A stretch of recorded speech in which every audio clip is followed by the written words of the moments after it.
Este es un mensaje para todos quienes creen en la capacitación y formación como un mecanismo de crecimiento para brindar a la sociedad una respuesta más efectiva a su desarrollo, promoviendo oportunidades y solventando sus necesidades.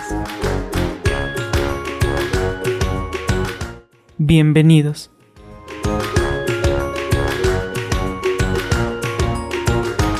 Bueno, vamos a iniciar nuestro segundo momento. Quiero ver si cada uno de los participantes estamos ya integrándonos para poder dar inicio a este segundo momento.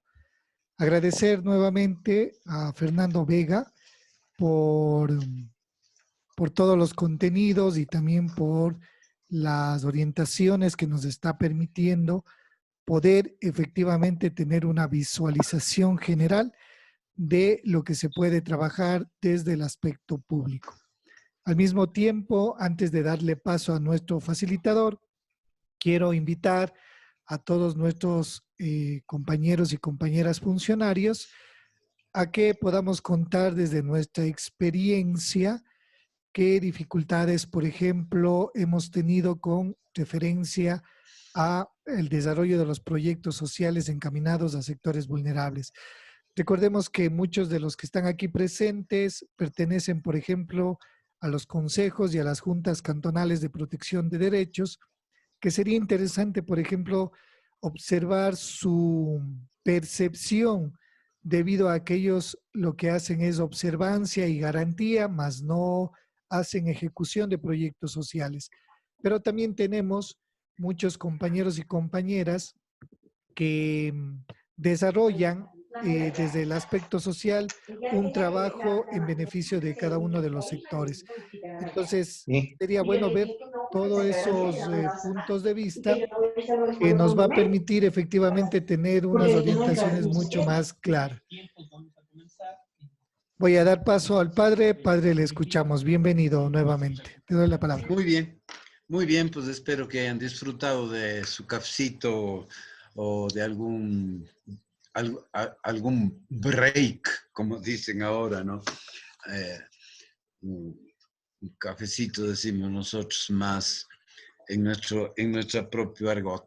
Bien, la primera parte de este taller ha sido más bien político, ¿no? O sea, hemos manejado concepciones políticas, hemos evaluado proyectos políticos, un proyecto político que de una década, de más de una década, y hemos visto pues cómo las políticas públicas dentro de esos proyectos políticos hay avances, hay aspectos positivos, ustedes los han destacado.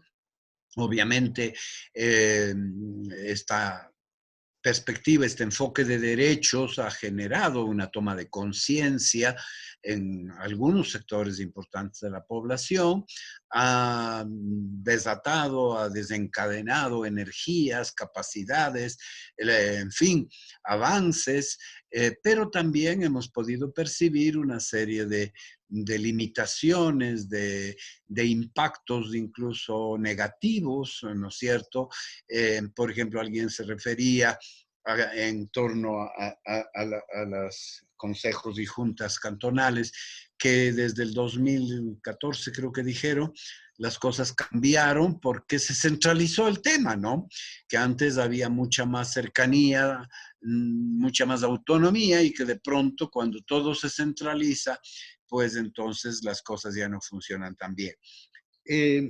Esta segunda parte del taller se refiere ya más directamente al tema de la planificación, ¿no es cierto?, al aterrizaje de las políticas públicas en programas y proyectos.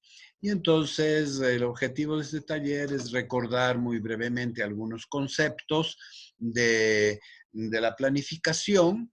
Vamos a hablar concretamente de la planificación y luego ver qué dificultades, qué preguntas tenemos a la hora de planificar, a la hora claro, En el caso de los órganos desconcentrados del gobierno central o de las políticas nacionales, ya prácticamente la planificación viene desde arriba, ¿no? Ya están dados los enfoques, por ejemplo, el enfoque del plan de toda una vida, ya está enfocado, tiene 3 ejes y no sé cuántas, nueve, nueve líneas generales, líneas estratégicas, y, y, y ya tiene sus metas programadas, ¿no? Y sus modos y sus maneras de hacer el monitoreo, el seguimiento, etcétera. En cambio, desde los gobiernos locales tenemos que participar o tenemos que estar involucrados en un proceso, en procesos de planificación desde lo local, y ahí es importante conocer y manejar los conceptos y los procedimientos de la planificación en todas sus fases, en todas sus etapas: planificación, ejecución y monitoreo, ¿no? Entonces, volvamos a los conceptos fundamentales, ¿no?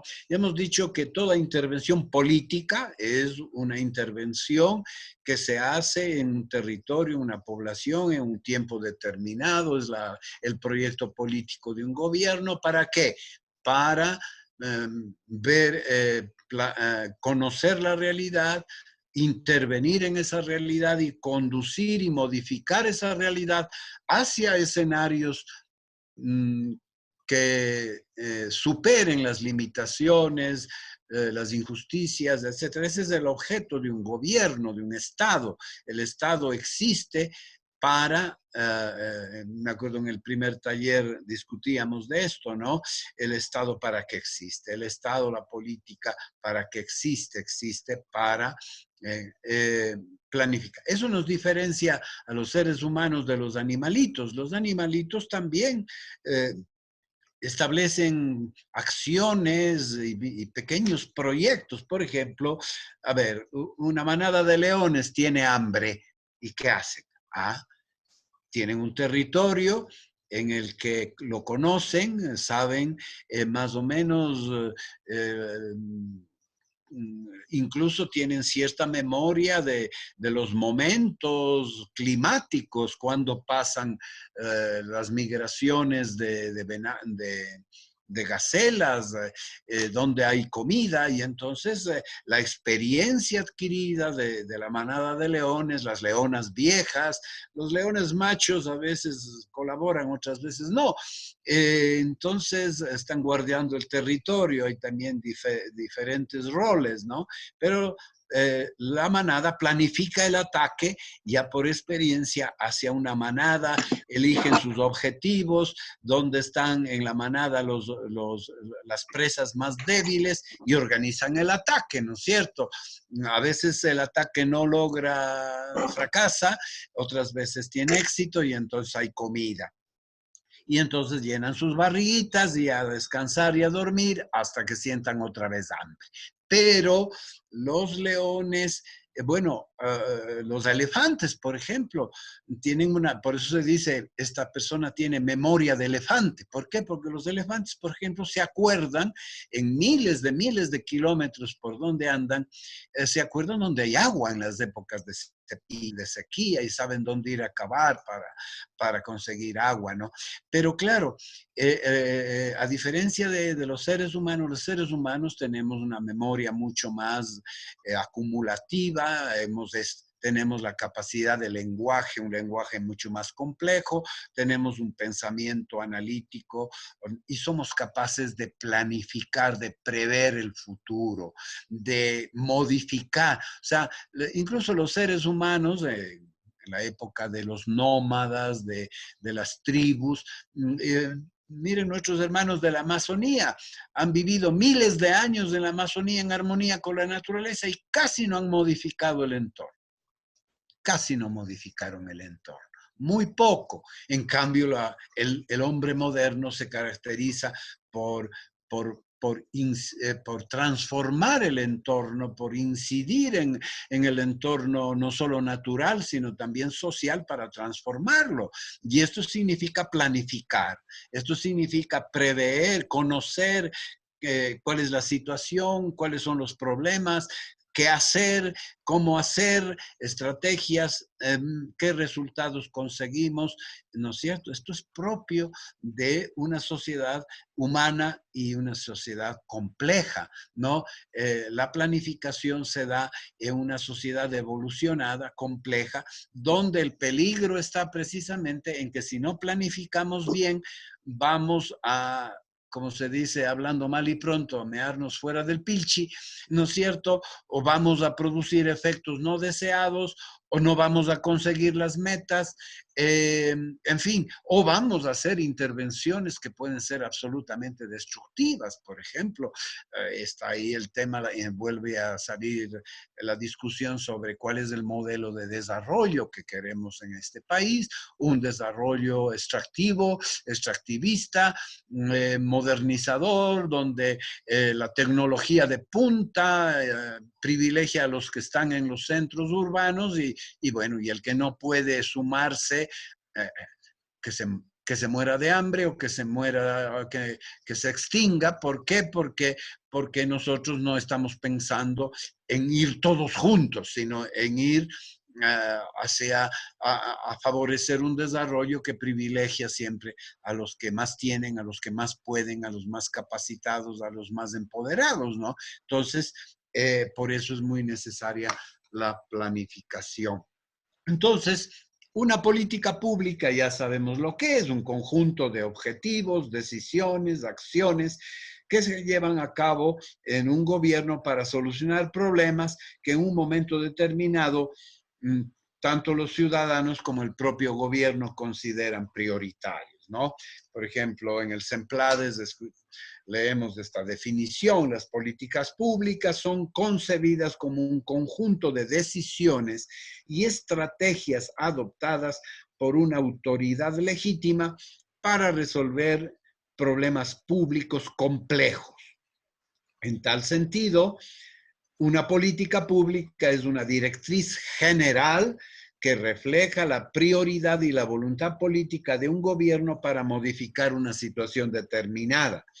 En la práctica, las políticas públicas funcionan como instrumentos que permiten al Estado garantizar los derechos humanos y ambientales vinculando a las necesidades sociales de corto, mediano y largo plazo, ¿no es cierto?, para eliminar inequidades y la interrelación de las decisiones de distintos actores públicos. Entonces, una política pública es un desideratum, una decisión general de dónde partimos y hacia dónde vamos, ¿verdad? Hoy, por ejemplo, haber una política pública hablando de una persona, de una planificación personal. A ver, ¿cuál es mi aspiración general? Yo quiero graduarme y sacar una maestría, un PhD en no sé qué. Entonces, esa es una política a corto plazo. Me voy a matricular este año, voy a aprobar un examen, etc. Pero hay un horizonte, un escenario de largo plazo, ¿no? Luego, la política pública se tiene que desagregar en programas.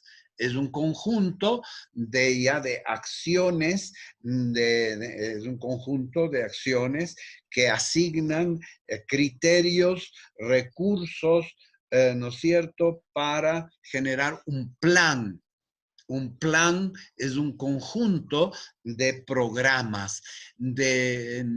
Hay que desagregar distintos aspectos, las distintas aristas de la realidad, cuál es el conjunto, y tratar de que estas intervenciones no sean desconectadas, no vaya cada cual por su lado, sino que todas contribuyan a los objetivos generales.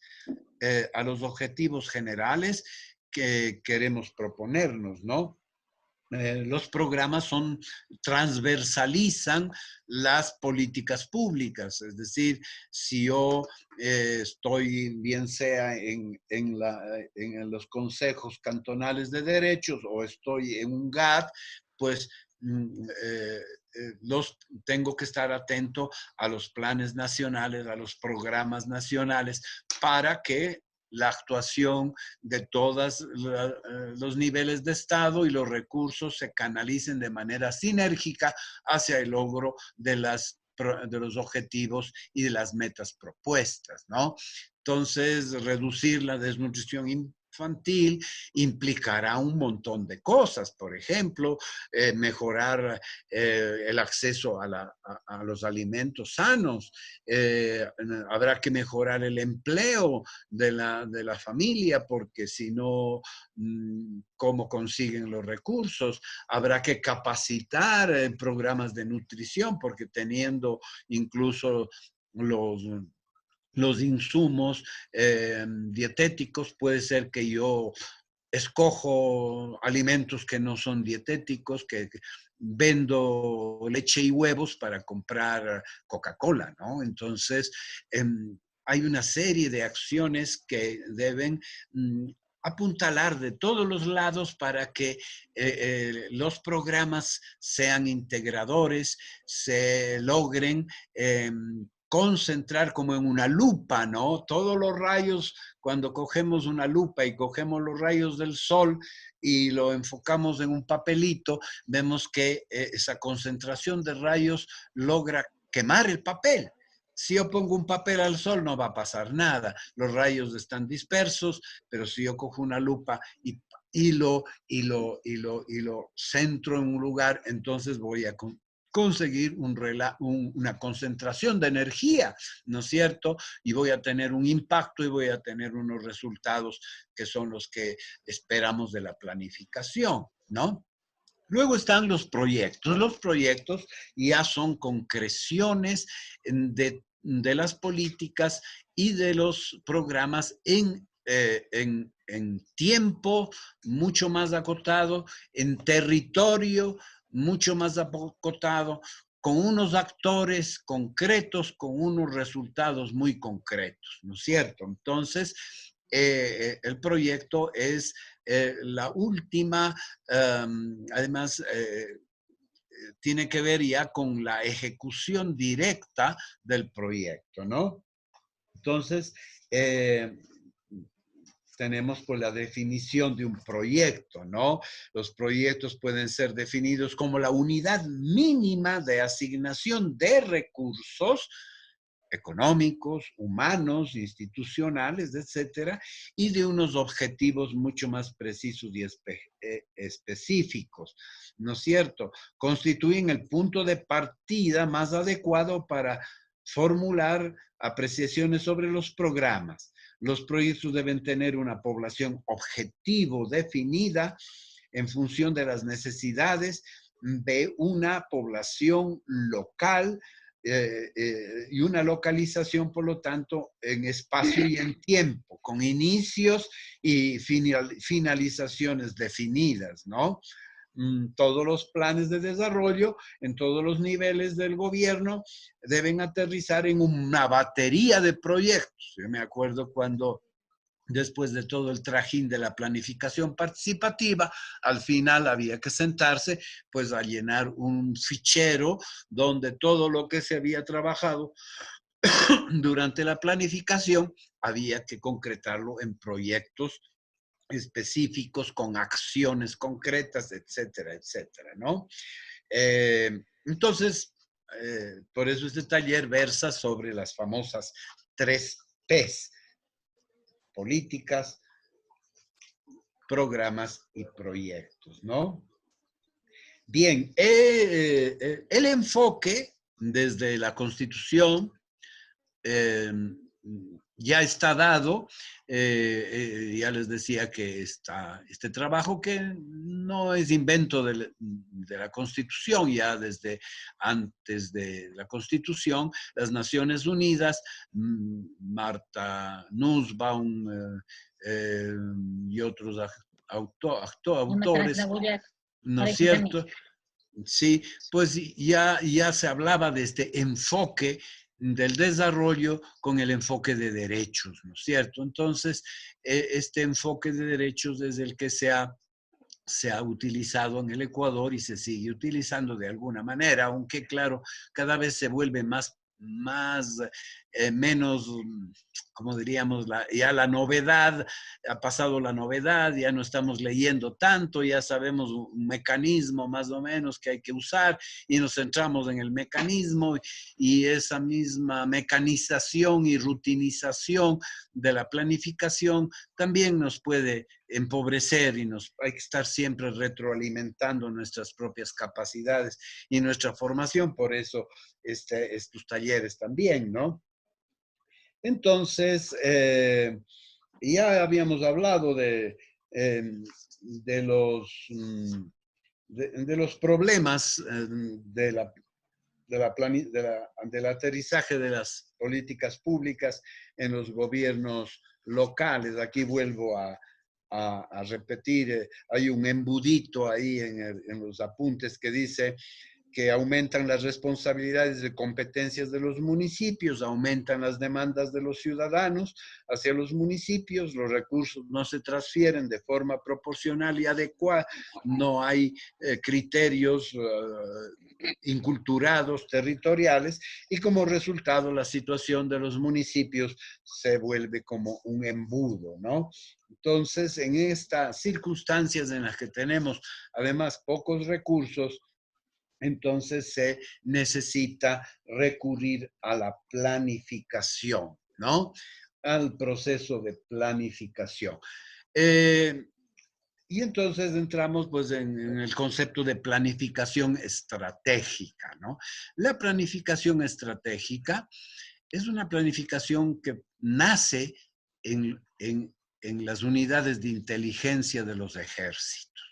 Ustedes verán que todo lenguaje de la planificación es militar. ¿Qué pretende un ejército? Pretende ganar la guerra. Objetivo general, ganar una guerra, apropiarse de unos territorios, de sus recursos y convertir a la población en tributaria de las necesidades del vencedor. Ahí está. Ya. Entonces, fíjense ustedes, objetivos. ¿Cuáles son el objetivo general? La política es una política imperial que hay que conquistar territorios y recursos para que la metrópoli se beneficie de ello. En eso estamos también ahora. Estados Unidos siempre lo ha hecho, China lo está haciendo. Los grandes países planifican para 100 años en adelante. Es decir, cómo lo que no hacen los leoncitos. Los leoncitos se conforman con su territorio, no hay ninguna propuesta de los leones para dominar el mundo. Los seres humanos, en cambio, queremos dominar el mundo, ¿no es cierto? Queremos conquistar, imponer, etcétera. Esa es la triste realidad. Es la triste realidad, ¿no? Pero bueno, pero también se puede planificar para bien. Y entonces, los objetivos son objetivos generales y luego cuando ya tenemos líneas de acción, líneas estratégicas para ganar la guerra, ¿qué hay que hacer? Para ganarle la guerra al hambre, ¿qué hay que hacer? Para ganar la guerra a la injusticia, ¿qué hay que hacer? Para ganar la guerra a la discriminación, a la marginación de los territorios, ¿qué hay que hacer? ¿Cuáles son? Es como si tú quieres ganar la guerra, tienes que tomar ese cerro donde están unas ametralladoras, ¿no es cierto?, que te impiden avanzar y tienes que tomar ese cerro, porque de ahí vas a lograr conquistar una base para avanzar y a ver, si no puedes hacerlo de frente, entonces aquí viene la estrategia. Aquí viene el FODA, ¿no es cierto? Todos nosotros hemos participado en proyectos de planificación y entonces viene el FODA. Hay que ver cuáles son nuestras fortalezas, cuáles son nuestras debilidades, cuáles son nuestras oportunidades y cuáles son las alianzas. Entonces, ¿cuáles son los presupuestos y qué cosas tenemos que hacer? ¿Para qué? Para minimizar los obstáculos y lograr conseguir victorias en cada uno de estos aspectos. Y están las tácticas también, que serían un poco ya dentro de cada proyecto, cómo lo hacemos, ¿no es cierto? ¿Cómo lo hacemos? Entonces, planificar es muy importante. Nadie, ninguna ama de casa sale de su casa sin haber planificado el día. Si le preguntamos a alguien, ¿y usted por qué sale de casa? Ahora en la pandemia podríamos preguntar a la gente, ¿y usted por qué sale de casa? Si me dice, porque estoy aburrido y quiero estirar las piernas. Ah, bueno, pues mire, ese es su propósito. Su propósito es desestresarse y entonces va a ser, ¿y qué, cómo va a ser? Me voy a ir al parque vecino, voy a salir a pasear al perro, ¿no es cierto? Pero normalmente si alguien sale de casa hoy será, el gobierno está diciendo, si usted sale de casa, sea para ir al mercado, para aprovisionarse de alimentos, entonces, para eso primero tengo que ir al banco a retirar dinero, luego iré al mercado, pasaré por la farmacia, de pasito me distraigo, ¿no? Entonces, fíjense ustedes que nadie hace las cosas sin un propósito, sin planificar. Es terrible cuando uno hace las cosas de forma reactiva, es decir, viene una necesidad, viene una demanda que están pidiendo, ahora los jóvenes piden fiestas, ahora las mujeres quieren esto, ahora los grupos vulnerables piden esto otro, y claro, la gente puede pedir lo que sea, lo que quiera también, ¿no? Unas veces esas necesidades serán prioritarias. ¿Cuántas veces, por ejemplo, nos hemos acostumbrado a pedir qué es lo que queremos en la comunidad? Una cancha deportiva. Queremos un escenario deportivo. ¿Y para qué se necesita el escenario? ¿Cuántas veces usan al año el escenario deportivo? El escenario solo una vez al año, para una fiesta al año. Y la cancha, en ciertos sectores rurales, por ejemplo, bueno, ¿cuándo se utiliza? Muy poco, ¿no es cierto? En cambio, no hay agua potable en los hogares, en cambio, no existe obras sanitarias y hay otros aspectos en la agricultura, en fin. Entonces, se trata a través de la planificación de encontrar prioridades. Siempre la economía juega un papel muy importante en la planificación, los recursos del territorio, los recursos de inversión, los recursos humanos son muy importantes, la participación de los actores, porque son escasos los recursos. Y la economía es el arte de usar recursos escasos.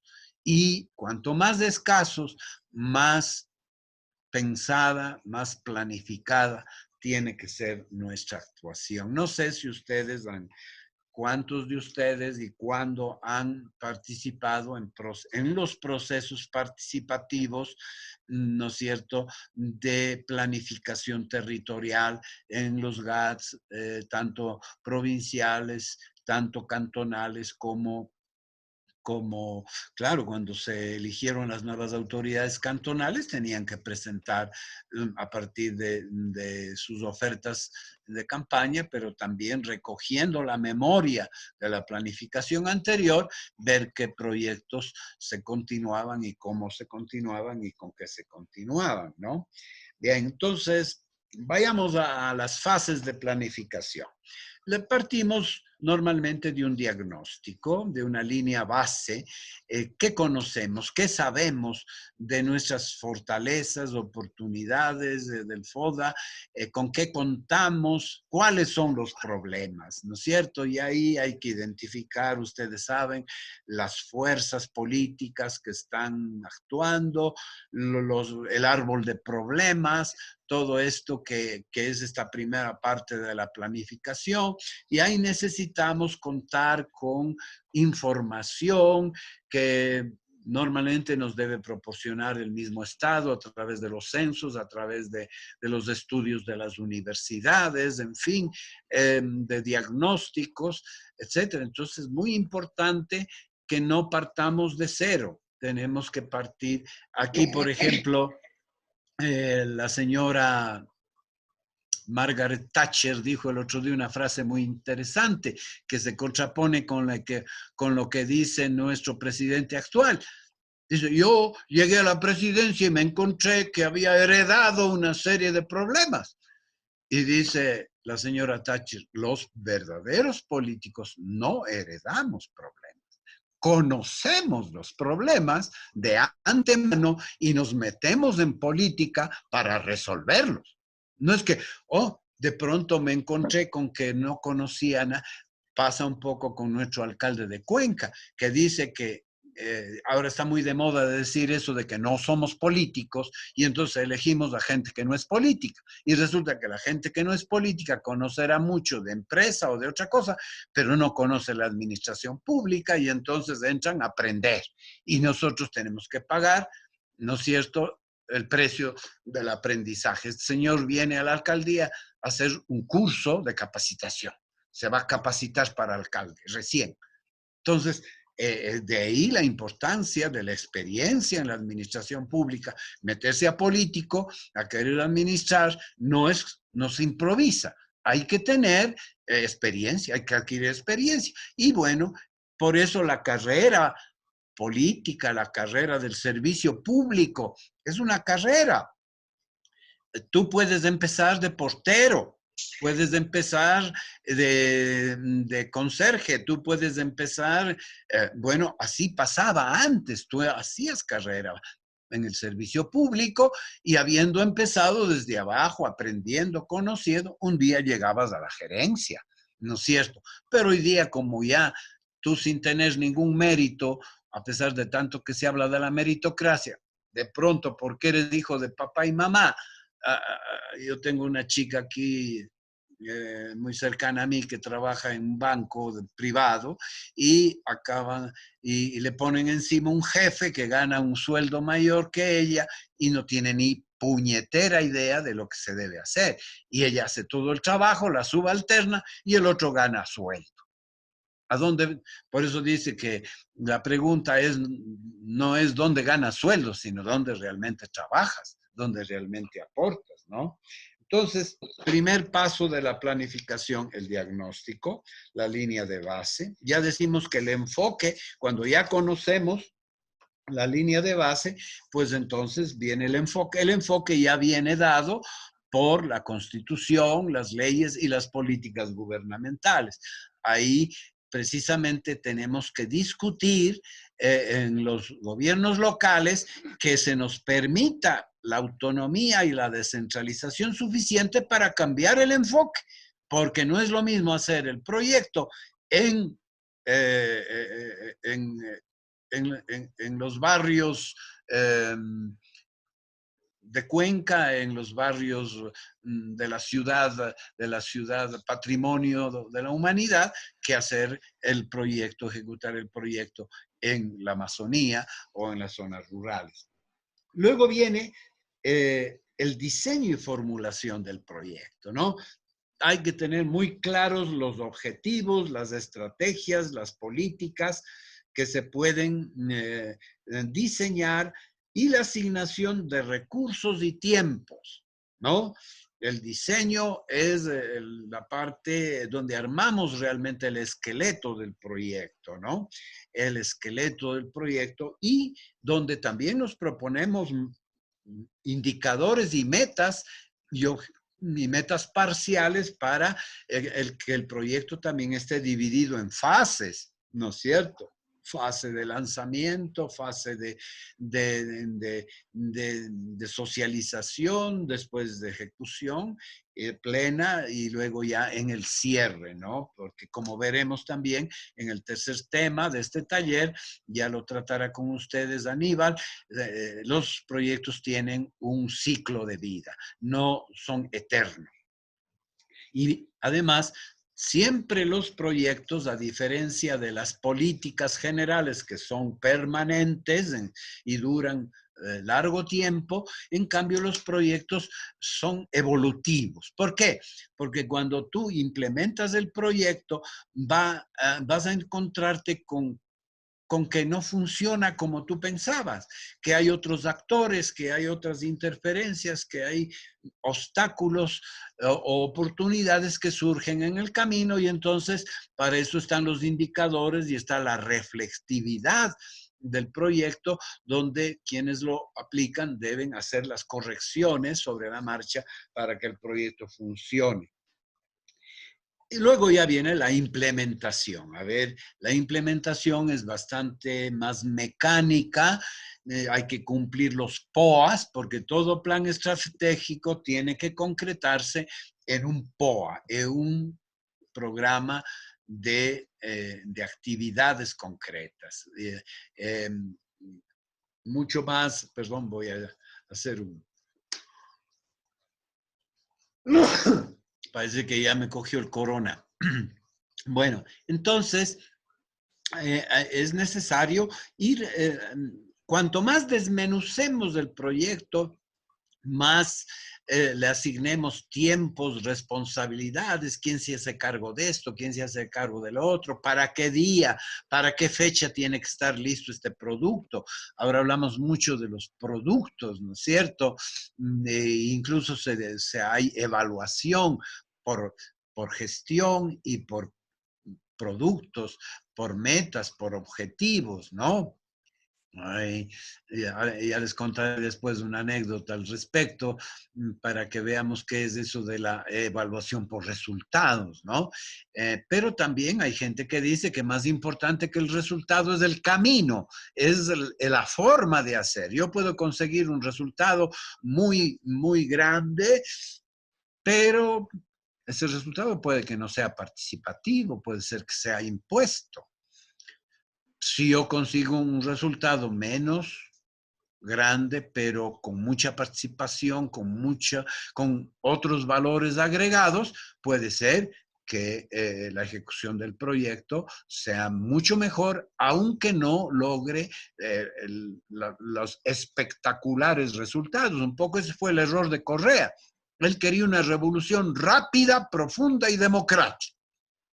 Y la rapidez le llevó a eso, a generar espacios proclives a la corrupción, a dar a dedo los proyectos, a permitir que se use la discrecionalidad, y hasta ahora tenemos ese problema, ¿no? Porque hay que ser rápidos, porque las leyes exigen, los procedimientos de planificación, de ejecución, requieren tiempo. La rapidez no es necesariamente garantía de buenos resultados, como también hay que luchar contra el tortuguismo de la burocracia, ¿verdad?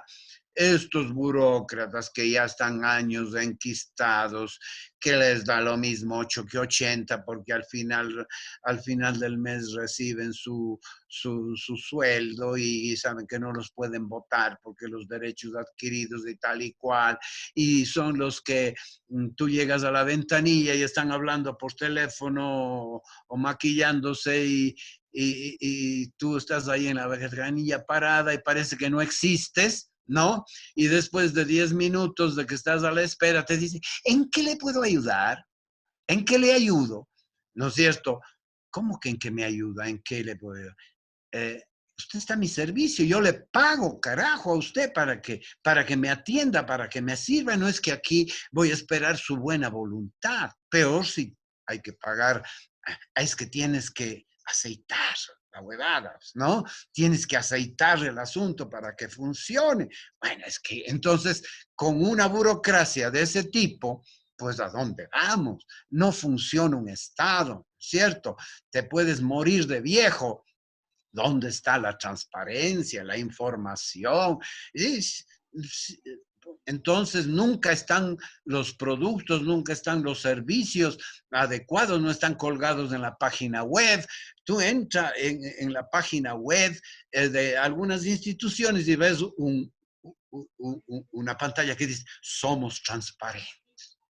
Intentas ver qué hay detrás de ese cartel, no hay nada. Solo el cartelito de que somos transparentes. Hemos puesto en nuestras ventanas y ventanillas carteles de que somos transparentes. Rendimos cuentas. ¿Dónde? ¿Cuándo? ¿Cómo? No hay. Entonces, bueno, implementación y ejecución del proyecto requiere de la gestión de los administradores del proyecto, ¿no es cierto? Aquí también es curioso, los responsables de las administraciones de los programas, políticas y proyectos se rascan el pupo.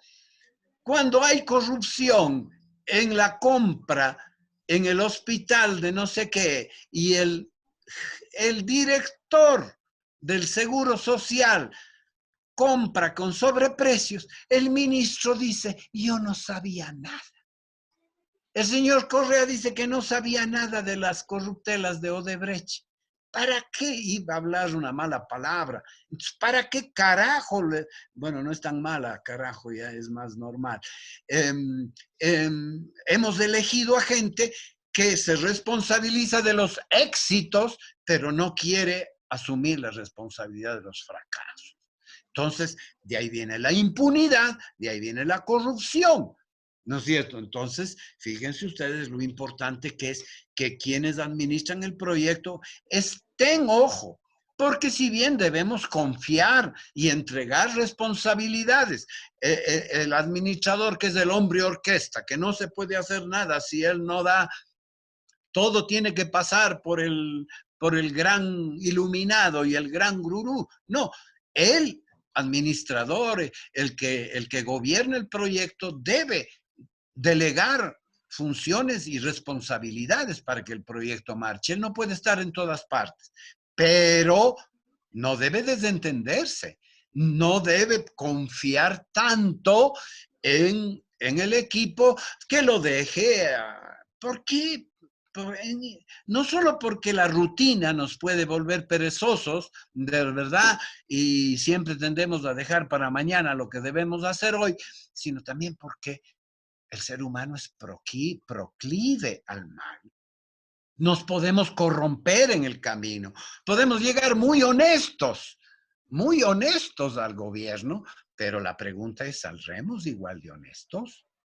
¿No será que en el camino la propia sociedad que ya tiene una cultura de corrupción nos dice, oiga, pero, oye, ¿y si yo le traigo un regalito? No, no, no, no es para comprarle su voluntad, pero ella que estos rurritos, ella que este cuisito. Ya empezamos, el compadrazgo empieza por ahí. Acuérdense que cuando íbamos a pedir un préstamo al señor Chulquero, siempre llevábamos un regalito. Y cuando no íbamos sin regalo, decíamos, disculpe que venga con las manos vacías. O sea, en nuestra cultura de la reciprocidad están las semillas también de un posible desencadenamiento de la corrupción desde abajo. Entonces yo que entré honesto y buena gente, resulta que no salí honesto.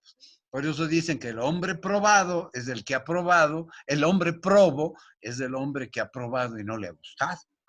Entonces, y en arca abierta el justo peca. Entonces, es necesario la administración prolija del proyecto. Bien, y ya, por eso mismo, durante la ejecución del proyecto viene el monitoreo. El monitoreo del proyecto es ese seguimiento que se hace de cómo van las cosas, si se han cumplido las metas, se han ejecutado los presupuestos, se han alcanzado los productos, etcétera, ¿no es cierto? Y reclamar y reorientar el proyecto hacia donde debe conducir. Pero que también aquí en el monitoreo puede entrar la corrupción. Fíjense ustedes que el señor Correa tenía una computadora donde le llegaba toda la información de los ministerios en lo que se llamaba gobierno por resultados. Y él tenía ahí unos semáforos en rojo, en amarillo y en verde, ¿no? Que le mostraban cómo iba el proyecto a nivel nacional. Si estaba en rojo, las cosas andaban mal. Si estaba en amarillo, había que poner atención. Y si estaba en verde, la cosa marchaba sobre ruedas. Bueno, pues bien, me consta, porque yo hablaba con los funcionarios de aquí de la SELEC responsables de los proyectos hidroeléctricos y en Conchave con los que le manejaban el programa de gobierno por resultados, le mentían al presidente, le ponían en verde proyectos que estaban en amarillo o en rojo. Entonces, claro, el monitoreo también puede ser manipulado. Tenemos que exigir que el monitoreo refleje la realidad. Por ejemplo, eso ahorita es un ejemplo clarísimo en el tema de la pandemia. Estamos monitoreando al virus. ¿Qué significa monitorear al virus? Saber qué carajo hace el virus, dónde está, a cuántos ha pillado, cuántos ya, y resulta que no tenemos ni idea de lo que está pasando. Y ahora estamos recurriendo a encuestas sociológicas para saber dónde está el virus, porque no tenemos recursos para comprar suficientes pruebas, porque compramos pruebas que no son eficientes, porque los laboratorios que procesan las pruebas no dan abasto y entonces creemos que le estamos siguiendo los talones al virus y resulta que el virus anda haciendo torerías y nosotros andamos 2 meses atrás, ¿sí o no? 2 meses atrás. Entonces, el monitoreo, si no es eficiente, pues no sirve para nada. Te dan resultados falsos. No te muestran la realidad como es. Es como, en esto es interesante, si nosotros fuéramos astrónomos y orientamos nuestro telescopio al profundo de las galaxias y de pronto estamos viendo una galaxia y decimos, qué bestia, estoy viendo la galaxia de Andrómeda y qué belleza. Y viene el astrónomo y me dice, oiga, ¿sabe una cosa? Que esa galaxia que usted está viendo es como era hace 3.500 millones de años, porque recién esa luz que salió de allí hace 3.500 millones de años ha llegado a sus ojos después de viajar por el espacio a 300.000 kilómetros por segundo, que es la velocidad de la luz, ¿no? Si yo tomo una foto de mi hijo a los 12 años y luego quiero saber a mi hijo, cómo es a los 27, no puedo seguir viendo la foto de mi hijo de 12 años. Eso era hace pues, ¿no es cierto? Para eso están los álbumes de fotos. El monitoreo tiene que ser lo más cercano posible al tiempo real. Y ahora que manejamos instrumentos técnicos, tenemos que tener softwares y tenemos que tener tecnología para poder hacer monitoreo al día. Lo necesario. ¿Qué te quedamos? ¿Perdón? Entonces necesitamos la tecnología adecuada para el monitoreo. Bien, a ver, hemos tocado el tema de las fases de la planificación y vamos a la evaluación. Bien. La evaluación del proyecto se puede hacer ex ante. Ustedes oirán que hay... Perdón, ¿alguien tiene abierto Sí. el micrófono y está interrumpiendo la red? Si están haciendo otra cosita, sí, pues cierren el micrófono. Hay 2 tipos de evaluaciones, o 3. Ex ante, una evaluación ex ante es cuando se evalúa el proyecto, se entrega a un evaluador profesional antes de empezar el proyecto. A ver, dígame usted si está bien la cosa desde su experticia. Hay una evaluación durante, que es el monitoreo, y hay una evaluación ex post, es decir, cuando ya ha terminado el proyecto, ¿no es cierto? Entonces, esta evaluación ex post requiere, pues, asimismo, requiere de indicadores, etcétera, ¿no es cierto? Y ahí es donde los indicadores funcionan, los indicadores de eficacia, de eficiencia, de impacto. ¿no es cierto? Cuando ya termine el proyecto, entonces voy a ver qué resultados ha dado el proyecto, ¿no? Porque una de las cosas muy importantes para el político y cualquier ser humano que haga un emprendimiento es ver cómo resultó la cosa. Si el proyecto resultó, no resultó, qué aprendimos del proyecto. Y ahí, por ejemplo, no está en los apuntes, pero pueden ustedes recoger como nota adicional, hay una forma de evaluar que se llaman las 4 Ls. 4 Ls. Primero, lecciones aprendidas. ¿Qué aprendimos del proyecto? ¿No es cierto? Lecciones aprendidas. Logros. Segunda L. ¿Qué logramos con el proyecto? Tercero, ¿qué limitaciones tuvimos? ¿Qué errores cometimos? ¿Qué limitaciones externas tuvimos? ¿Por qué no se lograron, no es cierto?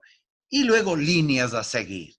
A partir de lo que hemos aprendido del pasado, con estas correcciones, este proyecto merece seguir adelante con estas correcciones, hay que hacer una propuesta de reformulación, este proyecto es indispensable, hay que mantenerlo en el tiempo, cualquier nuevo gobierno que venga tiene que tomarlo en cuenta, mínimamente, ¿no? O a esto resultó un fiasco, el proyecto no resultó. Por ejemplo, a ver, pongo por ejemplo un proyecto, el famoso proyecto de las cocinas eléctricas. ¿Eh? ¿Era un proyecto bueno? Sí. Obviamente, si queremos dejar de quemar leña y queremos dejar de quemar gas y queremos usar energía limpia, lo más razonable es que todo el mundo vayamos a cocinar y además, como hemos hecho tantas hidroeléctricas, lo normal es que vayamos a cocinar con electricidad, que sea una electricidad barata, que la gente esté capacitada para usar, que en fin, hay cosas que se pueden hacer. Claro, para cocinar un ollón de mote, ¿no es cierto? Nosotros que somos australes, un ollón de mote probablemente no voy a poder usar.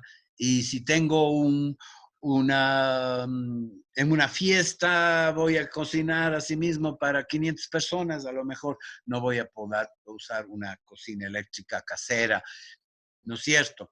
Tendré que recurrir al gas, tendré que usar varias tecnologías a la vez. Eh, Puedo hasta usar cocinas solares si yo quiero cocinar un pollo y hace un buen sol, yo puedo tener una cocina solar. Cojo al pollo, lo meto dentro del horno solar y a la hora tengo el pollo cocinado por el sol, ¿no es cierto? Pero no siempre hay sol. Entonces, puedo usar distintas tecnologías. Yo me acuerdo cuando yo recién empecé mi trabajo social, hacíamos las famosas cocinas ahorradoras de leña.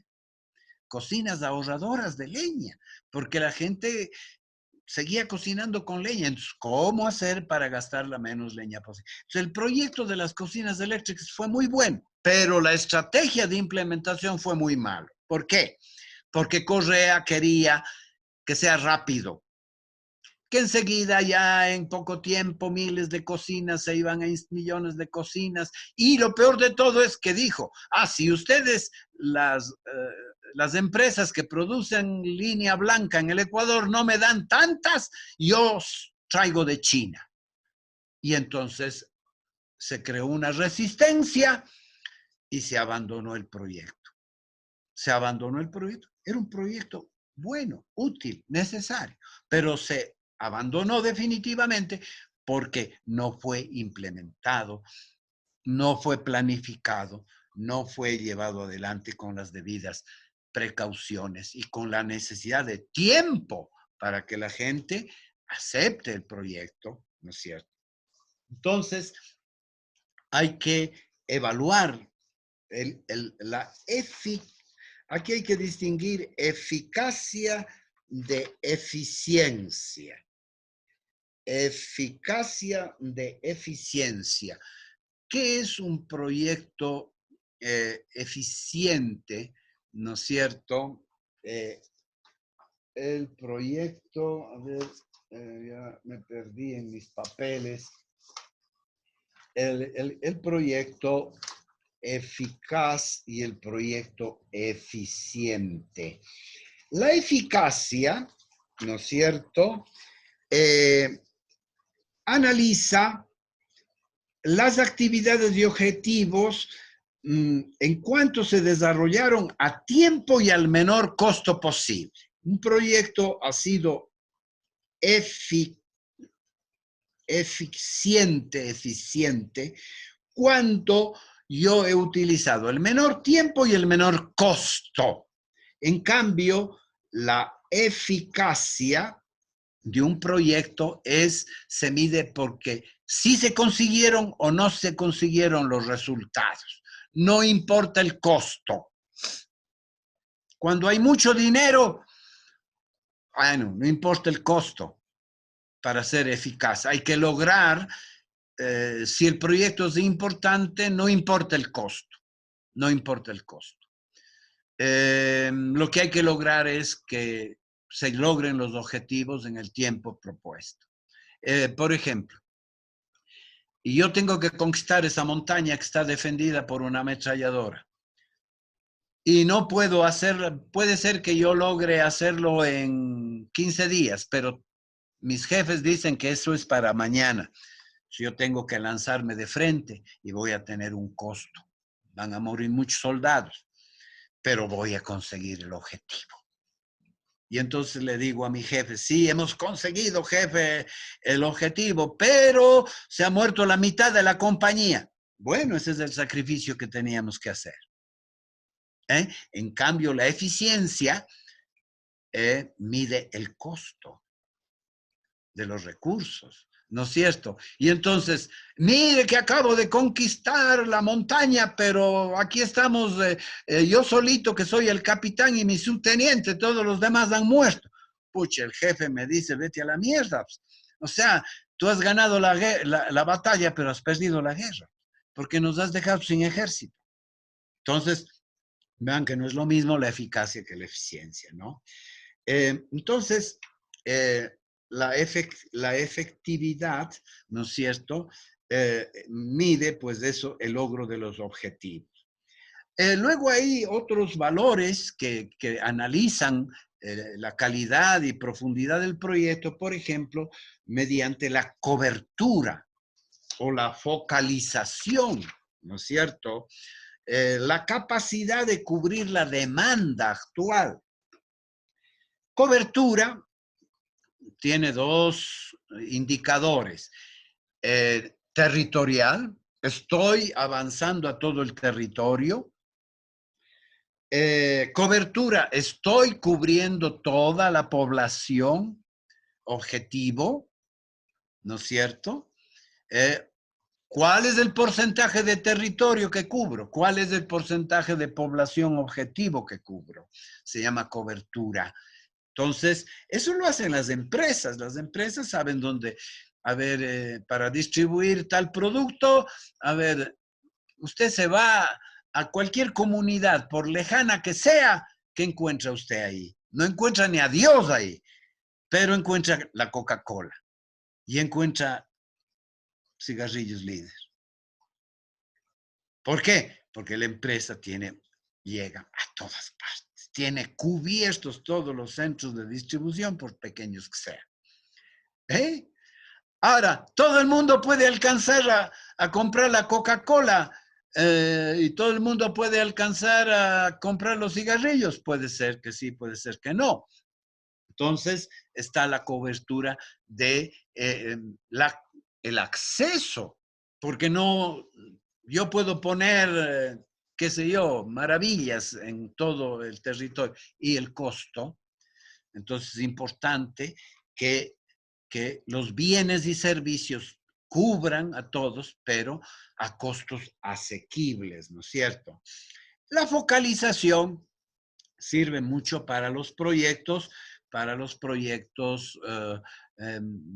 sociales más bien de tipo asistencial, ¿no es cierto? La focalización. No tengo dinero para todo. ¿Qué es lo que le pasa ahora al Ecuador? Todos los proyectos sociales están muy focalizados.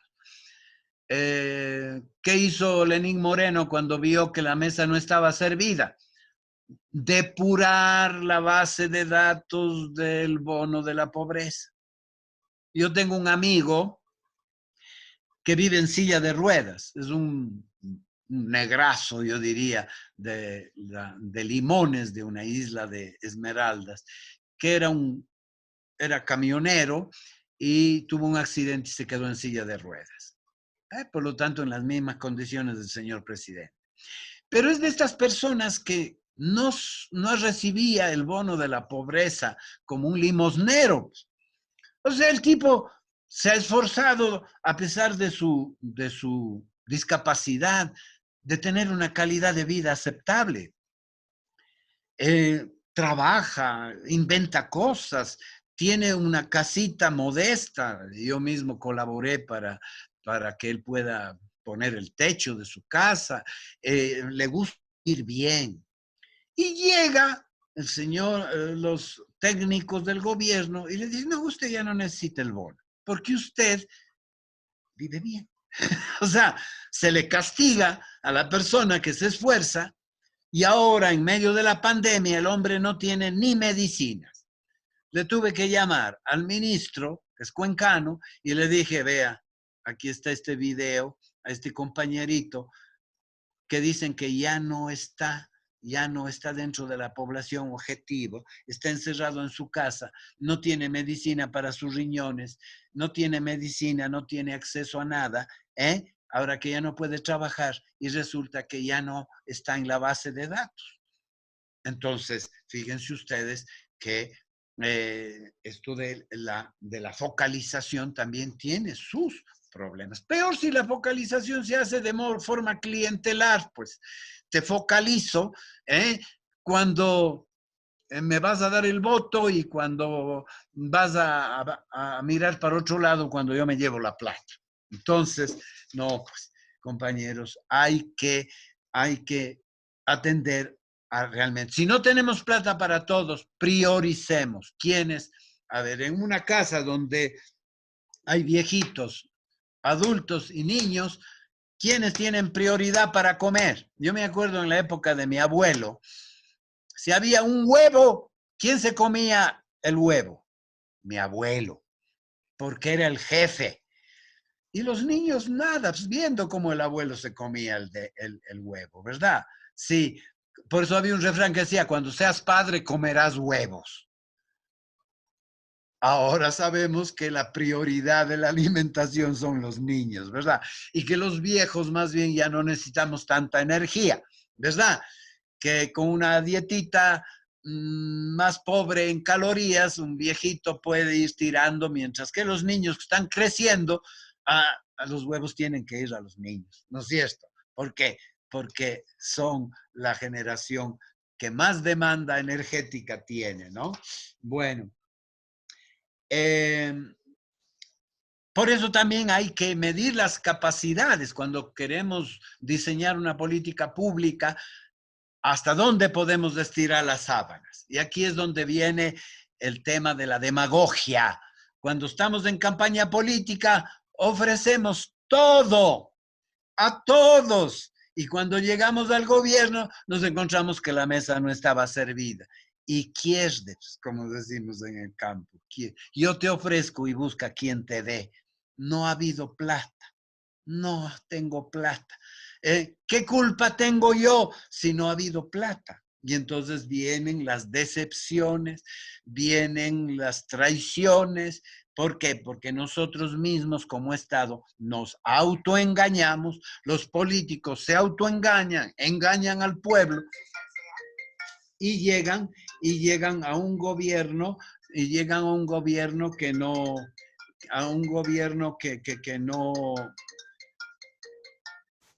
César, un ratito estoy todavía ocupado. Entonces resulta que que no, pues, o sea, que nos engañamos nosotros mismos. Y a veces el pueblo no elige a los que le dicen la verdad, sino a los que les mienten. Es como en el caso del enamoramiento. En el enamoramiento, la novia dice, ay, sí me quiere, pero sí es borracho. Es que dice que toma por mí, ¿no es cierto?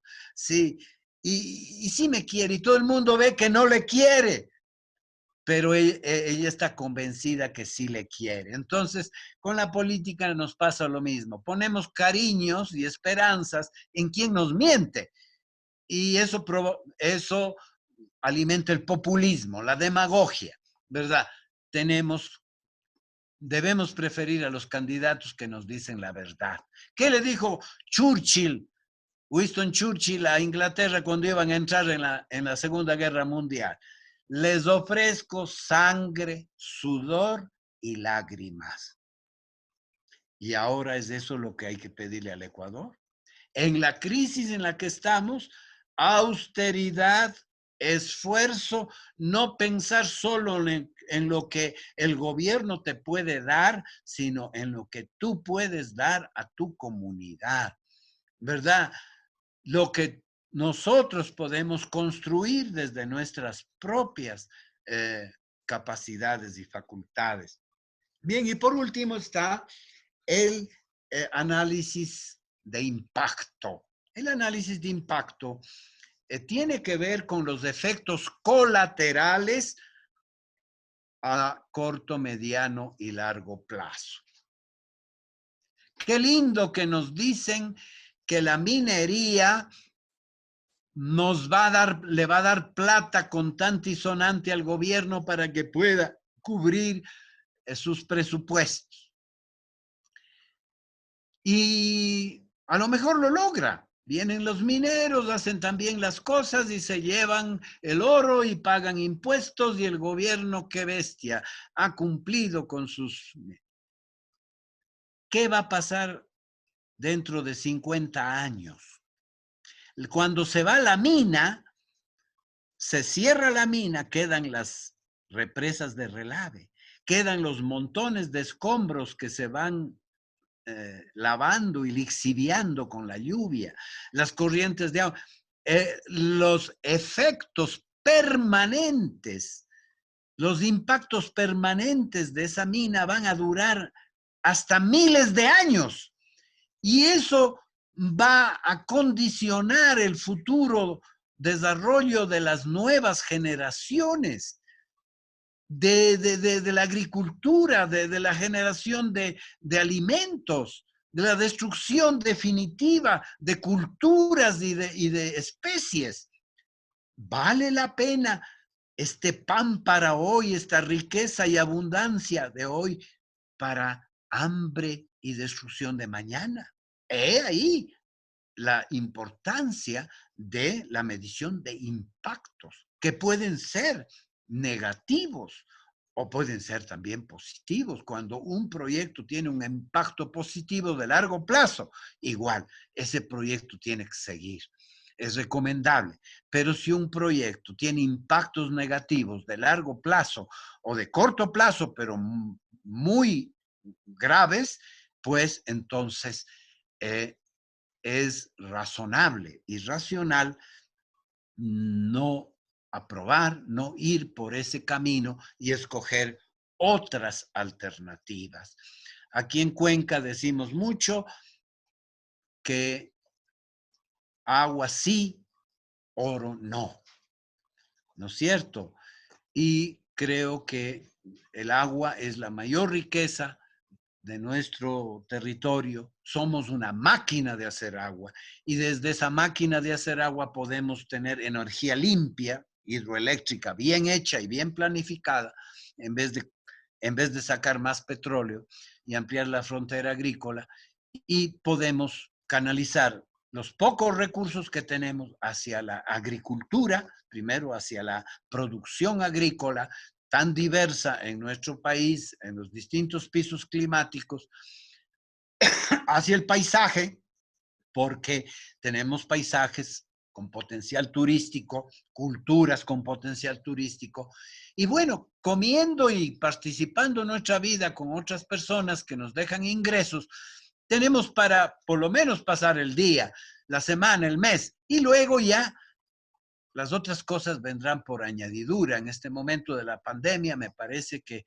lo más importante es salir de la pandemia con el mínimo de costos en salud y lograr que no se destruya la cadena de producción y distribución de alimentos. Luego habrá que ir recuperando poco a poco la educación y las otras cosas, y ojalá lo hagamos con mejor criterio, con más planificación, con más prudencia, e incorporemos las lecciones aprendidas. El coronavirus nos está dejando un montón de lecciones sobre lo que vale la pena trabajar, invertir, y aquello que realmente no era tan necesario y es bastante superfluo. Bueno, hasta ahí con mi charla, y las preguntas conclusivas son estas, ¿no? ¿En qué medida son efectivas con enfoque de derechos nuestros proyectos en el territorio? ¿Estamos respondiendo a las necesidades y demandas? ¿Qué resultados positivos hemos logrado? ¿Hemos realmente en nuestros GATS y en nuestros organismos desconcentrados se planifica, se ejecuta y se monitorea con seriedad?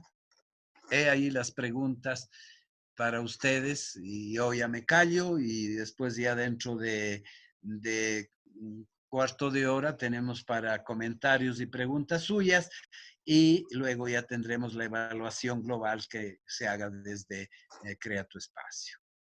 Adelante, amigos.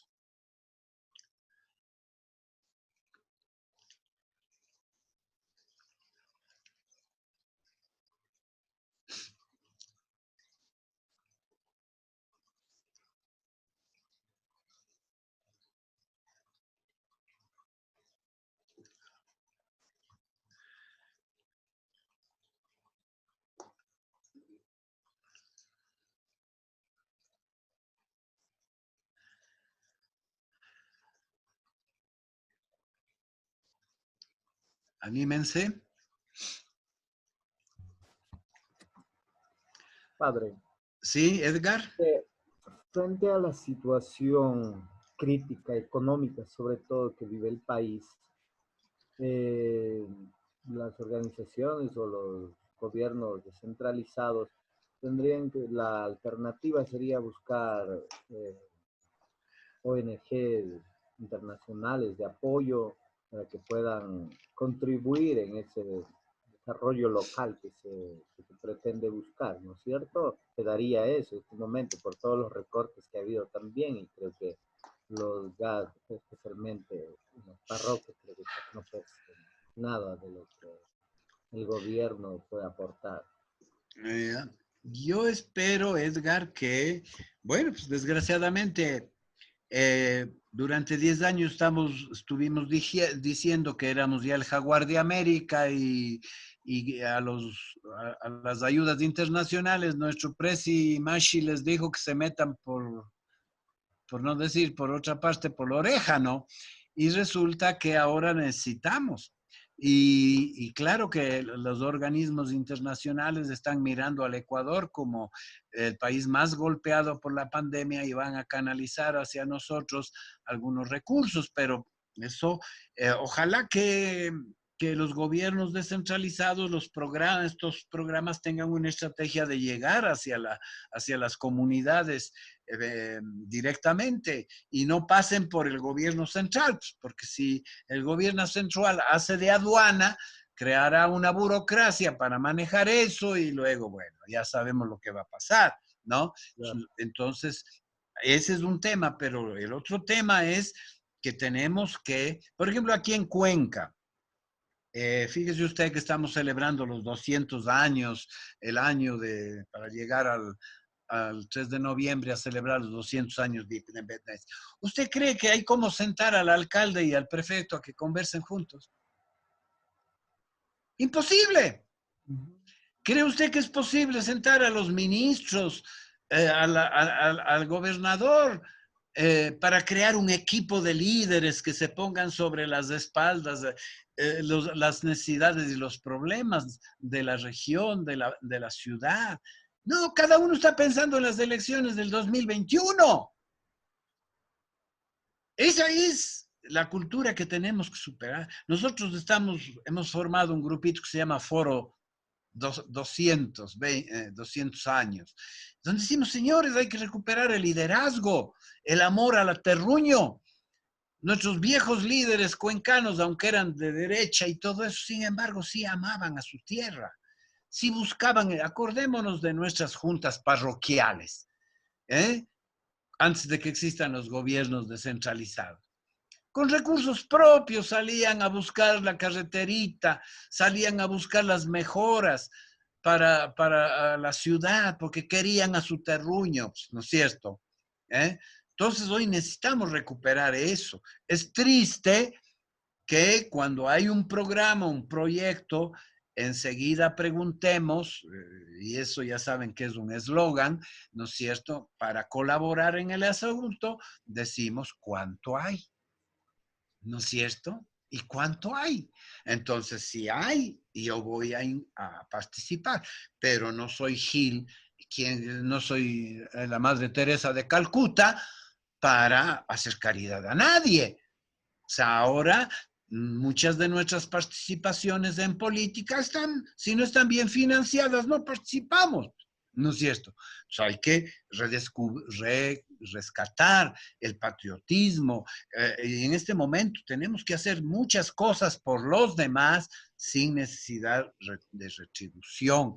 Y parte de eso es, yo renuncio a pensar en mi candidatura para pensar en cómo salir del COVID y en cómo planificar esa salida de la pandemia de manera que mi territorio, mi población sufra lo menos posible. Y para eso me tengo que sentar con el diablo a conversar, pues, con mi enemigo, ¿no es cierto?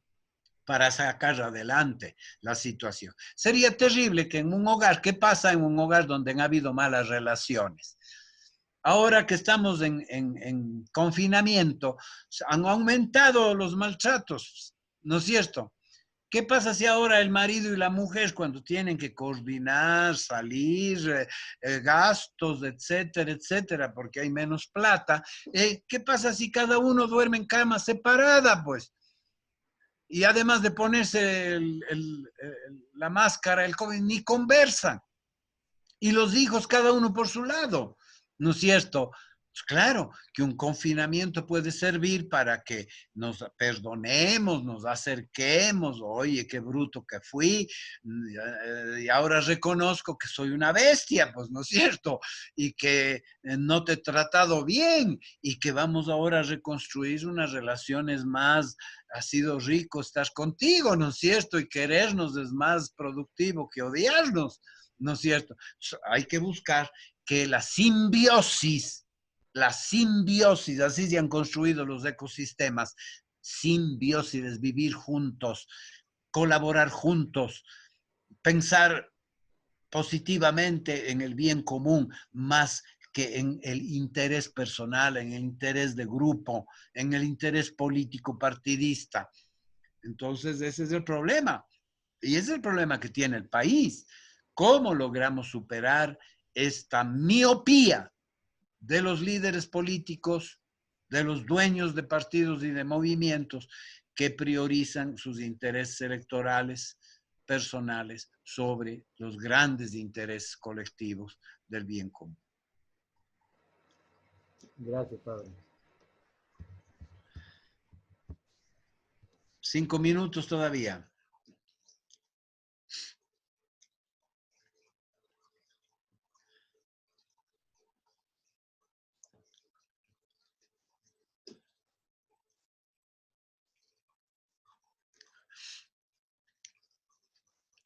En los insumos que les habrá hecho llegar creando espacios, les envié algunos trabajitos míos que están en Word, Por ejemplo, los indicadores del buen vivir, ¿no? Que ya trabajamos en Nabón, donde se agrupan los indicadores del buen vivir bajo ciertos eslogans. Por ejemplo, eh, un, un gobierno inclusivo y solidario. ¿Cuáles son los indicadores que hay que atender para que un gobierno sea inclusivo y solidario? Un gobierno ecológico y sustentable. ¿Cuáles indicadores? Un gobierno participativo y transparente. ¿Cuáles son los indicadores? Un gobierno Ahora puedo estar tranquilo. No, ya me voy. con economía sustentable y tal, pues igual. Entonces, hay todo. Si ustedes entran en internet y buscan indicadores alternativos. Me olvidaba decir que los indicadores pueden ser objetivos y subjetivos, y que los indicadores objetivos se miden evidentemente a través de números. En cambio, los indicadores subjetivos de percepción pues se miden a través de encuestas. Desgraciadamente hoy, a través de las redes sociales, se privilegia la medición de la percepción social, ¿no es cierto? Y entonces ahí puede ser que un alcalde o un prefecto tenga una buena percepción porque habla bonito, porque hace actos simbólicos que cautivan a la gente, pero si vas a mirar la eficacia, la eficiencia de su gestión, resulta que no ha hecho nada, ¿verdad? Que, por ejemplo, aquí yo me atrevo a cuestionar a mi prefecto, el IACU, habla lindo de la defensa del agua, pero hasta ahora ha perdido todas las batallas en la defensa del agua. ¿Por qué? Por no hablar, por no concertar, por no hacer lobby con otros sectores de la política. O para granjearse el voto de la población, ofrece quitar la tasa solidaria y se quita $5 millones de dinero que podía haber empleado para mejorar las carreteras rurales. Los cuencanos que vivimos bien, estábamos dispuestos a pagar esa tasa. ¿Para qué? Para que esa tasa vaya a las carreteras de nuestras parroquias. Pero como era una oferta demagógica de campaña, él mismo se pegó un tiro en los pies. Entonces, y eso es tonto, por no decir estúpido, ¿no? Entonces, a veces nuestras ofertas de campaña en afán de lograr votos pueden ser estúpidos, porque luego, al cumplir esas ofertas, nos hacemos daño a nosotros mismos y hacemos daño a los demás. He ahí una propuesta que debe ser evaluada como negativa y no puede ser recomendada. Vladimir, no sé si alguien, ya creo que estamos llegando. Faltan 3 minutos para la hora. Padre, muy de acuerdo con la postura y bueno, sabemos que eso es a lo que nos vamos a enfrentar justamente en este proceso que se nos viene encima. Y justamente lo que carecemos es del llegar a un consenso con las organizaciones sociales y con las bases de donde nosotros y cada uno de nosotros trabajamos. En el tema de movilidad humana, por ejemplo, lo que nos ha faltado a nosotros como comunidad y más que todo a nuestras autoridades, tanto diplomáticas como el gobierno ecuatoriano en cada uno de sus periodos, no solamente en este o en el anterior, sino es el tema de llegar a hacer el lobby político con las autoridades locales de aquí. Es decir, nos enfocamos mucho en el tema, muchas veces en la implementación de políticas de las personas que han retornado al país o invitándoles al retornar al país, que está muy bien, pero nos hemos olvidado de las personas que se quedan acá. Nos hemos olvidado del tema de educación, el tema de salud, el tema económico de las personas que viven acá. Es decir, hay muchas personas que no anhelan regresar al Ecuador. Y hay que ser claros en eso. Hay gente que no anhela regresar al Ecuador. Así es. Que ha hecho su vida acá y que tenemos que también entenderles porque son ecuatorianos y que obviamente son personas que aportan al país. El segundo ingreso más importante en el Ecuador son las remesas y estamos hablando de un sector que contribuye a la economía del país y que ha solventado varias de las crisis que hemos vivido nosotros a lo largo de la historia. Entonces, creo que el enfoque también tiene que ser hacia allá. hacia conocer la realidad, las necesidades que tiene cada una de las comunidades y de ahí partir hacia una política general, una política global. Siempre tomando en cuenta, ¿no? Lo que la gente piensa, lo que la gente opina. Nosotros tenemos la oportunidad de conocer el vivir diario de la gente porque damos ese servicio a la gente desde los consulados. Y por eso es que me atrevo a decir esto. O sea, hay gente que no desea regresar al país, pero que se sienten orgullosos de ser ecuatorianos y que las generaciones, sus hijos, los enviarán al Ecuador a que estudien, a que pasen vacaciones, que contribuirán con ese turismo comunitario que usted mencionó también que se puede fomentar. Entonces hay que tener un enfoque distinto, ¿no? Un enfoque de territorio, un enfoque de trabajo con la gente, con las organizaciones sociales, levantar esa información y de ahí implementar políticas que puedan beneficiarnos. Muy corto, Vladimir, me hace recordar cuando yo trabajé en la CENAMI, porque fui asesor de la CENAMI durante un tiempo y ahí habían unos lindos proyectos. Por ejemplo, toda esta llamada que hizo el presidente Correa, estamos arreglando la casa para que vuelva.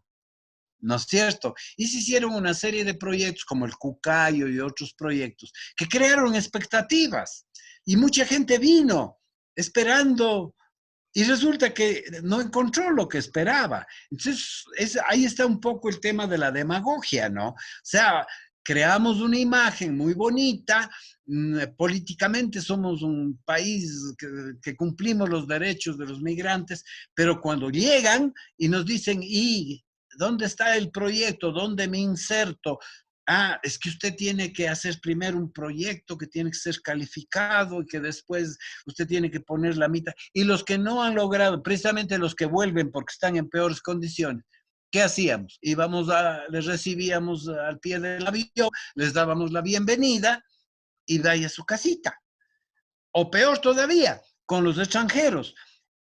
Por la mañana el Ministerio de Gobierno iba y encarcelaba indiscriminadamente en ese tiempo a los colombianos por el habla, a la chirona. Por la tarde la CENAMI iba a sacarlos. Y entonces era un gobierno que por un lado encarcelaba a los migrantes y por otro lado el mismo gobierno defendía sus derechos. O sea, todo esto nos tiene que enseñar. Bien, creo que ya estamos en el último cuarto de hora y ya doy paso a Aníbal para que haga la evaluación.